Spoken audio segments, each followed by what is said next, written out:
My sense of how he received this suffered for a minute from something that I can describe only as a fierce split of my attention, a stroke that at first, as I sprang straight up, reduced me to the mere blind movement of getting hold of him, drawing him close, and, while I just fell for support against the nearest piece of furniture, instinctively keeping him with his back to the window.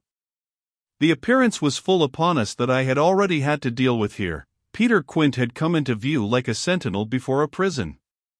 The next thing I saw was that, from outside, he had reached the window, and then I knew that, close to the glass and glaring in through it, he offered once more to the room his white face of damnation. It represents but grossly what took place within me at the sight to say that on the second my decision was made, yet I believe that no woman so overwhelmed ever in so short a time recovered her grasp of the act.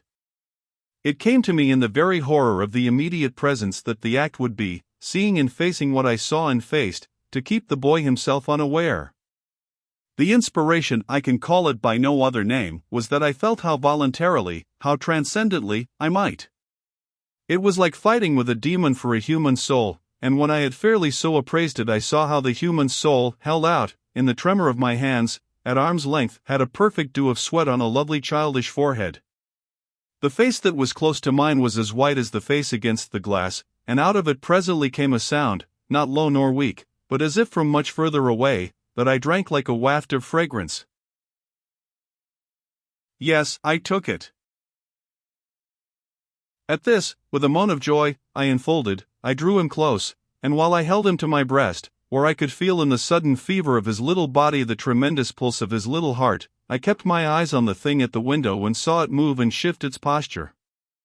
I have likened it to a sentinel, but its slow wheel, for a moment, was rather the prowl of a baffled beast. My present quickened courage, however, was such that, not too much to let it through, I had to shade, as it were, my flame. Meanwhile the glare of the face was again at the window, the scoundrel fixed as if to watch and wait.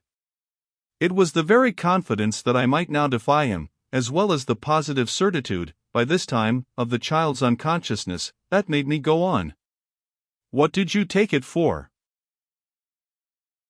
To see what you said about me.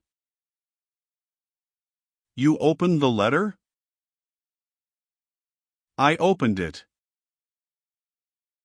My eyes were now, as I held him off a little again, on Miles's own face, in which the collapse of mockery showed me how complete was the ravage of uneasiness. What was prodigious was that at last, by my success, his sense was sealed and his communication stopped. He knew that he was in presence, but knew not of what, and knew still less that I also was and that I did know.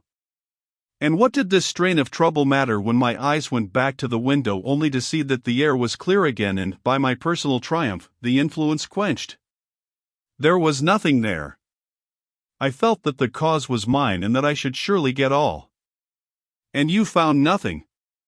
I let my elation out. He gave the most mournful, thoughtful little headshake. Nothing. Nothing, nothing. I almost shouted in my joy. Nothing, nothing, he sadly repeated. I kissed his forehead, it was drenched. So what have you done with it? I've burned it. Burned it? It was now or never. Is that what you did at school? Oh, what this brought up. At school? Did you take letters, or other things? Other things? He appeared now to be thinking of something far off and that reached him only through the pressure of his anxiety. Yet it did reach him. Did I steal? I felt myself redden to the roots of my hair as well as wonder if it were more strange to put to a gentleman such a question or to see him take it with allowances that gave the very distance of his fall in the world. Was it for that you mightn't go back? The only thing he felt was rather a dreary little surprise. Did you know I mightn't go back? I know everything. He gave me at this the longest and strangest look. Everything? Everything. Therefore did you? But I couldn't say it again.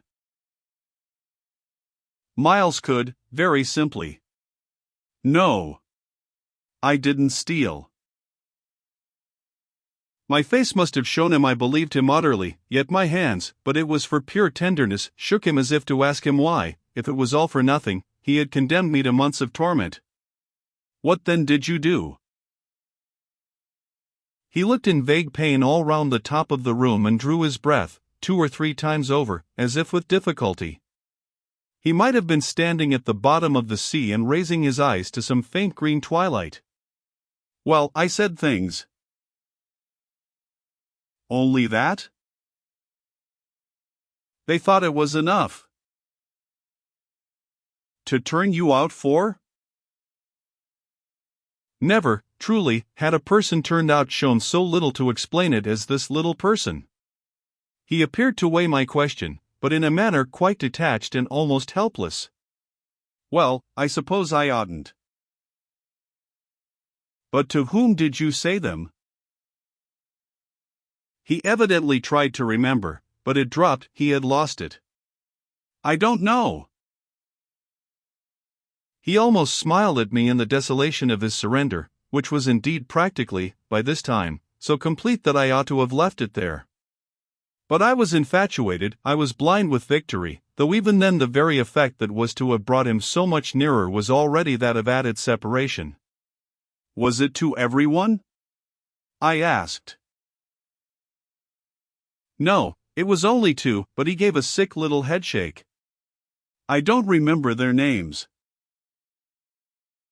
Were they then so many? No, only a few. Those I liked. Those he liked? I seemed to float not into clearness, but into a darker obscure, and within a minute there had come to me out of my very pity the appalling alarm of his being perhaps innocent. It was for the instant confounding and bottomless, for if he were innocent, what then on earth was I? Paralyzed, while it lasted, by the mere brush of the question, I let him go a little, so that, with a deep-drawn sigh, he turned away from me again, which, as he faced toward the clear window, I suffered, feeling that I had nothing now there to keep him from. And did they repeat what you said? I went on after a moment. He was soon at some distance from me, still breathing hard and again with the air, though now without anger for it, of being confined against his will. Once more, as he had done before, he looked up at the dim day as if, of what had hitherto sustained him, nothing was left but an unspeakable anxiety. Oh, yes, he nevertheless replied, they must have repeated them. To those they liked, he added. There was, somehow, less of it than I had expected, but I turned it over. And these things came round? To the masters? Oh, yes, he answered very simply. But I didn't know they'd tell. The masters? They didn't, they've never told. That's why I ask you. He turned to me again, his little beautiful fevered face. Yes, it was too bad. Too bad? What I suppose I sometimes said. To write home. I can't name the exquisite pathos of the contradiction given to such a speech by such a speaker. I only know that the next instant I heard myself throw off with homely force, stuff and nonsense. But the next after that I must have sounded stern enough. What were these things? My sternness was all for his judge, his executioner, yet it made him avert himself again, and that movement made me, with a single bound and an irrepressible cry, spring straight upon him. For there again, against the glass, as if to blight his confession and stay his answer, was the hideous author of our woe, the white face of damnation. I felt a sick swim at the drop of my victory and all the return of my battle, so that the wildness of my veritable leap only served as a great betrayal. I saw him, from the midst of my act, kneaded with a divination, and on the perception that even now he only guessed, and that the window was still to his own eyes free, I let the impulse flame up to convert the climax of his dismay into the very proof of his liberation. No more, no more, no more! I shrieked, as I tried to press him against me, to my visitant. Is she here? Miles panted as he caught with his sealed eyes the direction of my words. Then as his strain she staggered me and, with a gasp, I echoed it, Miss Jessel, Miss Jessel. He with a sudden fury gave me back. I seized, stupefied, his supposition, some sequel to what we had done to Flora, but this made me only want to show him that it was better still than that. It's not Miss Jessel. But it's at the window, straight before us. It's there, the coward horror, there for the last time. At this, after a second in which his head made the movement of a baffled dog's on a scent and then gave a frantic little shake for air and light, he was at me in a white rage, bewildered, glaring vainly over the place and missing wholly, though it now, to my sense, filled the room like the taste of poison, the wide, overwhelming presence. It's he? I was so determined to have all my proof that I flashed into ice to challenge him. Whom do you mean by he? Peter Quint, you devil!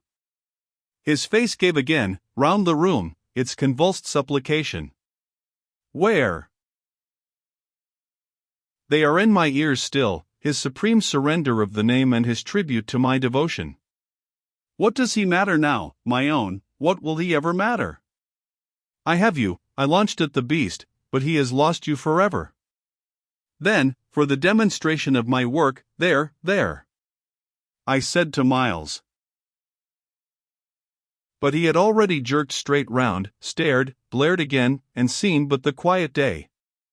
With the stroke of the loss I was so proud of he uttered the cry of a creature hurled over an abyss, and the grasp with which I recovered him might have been that of catching him in his fall. I caught him, yes, I held him, it may be imagined with what a passion, but at the end of a minute I began to feel what it truly was that I held. We were alone with the quiet day, and his little heart, dispossessed, had stopped.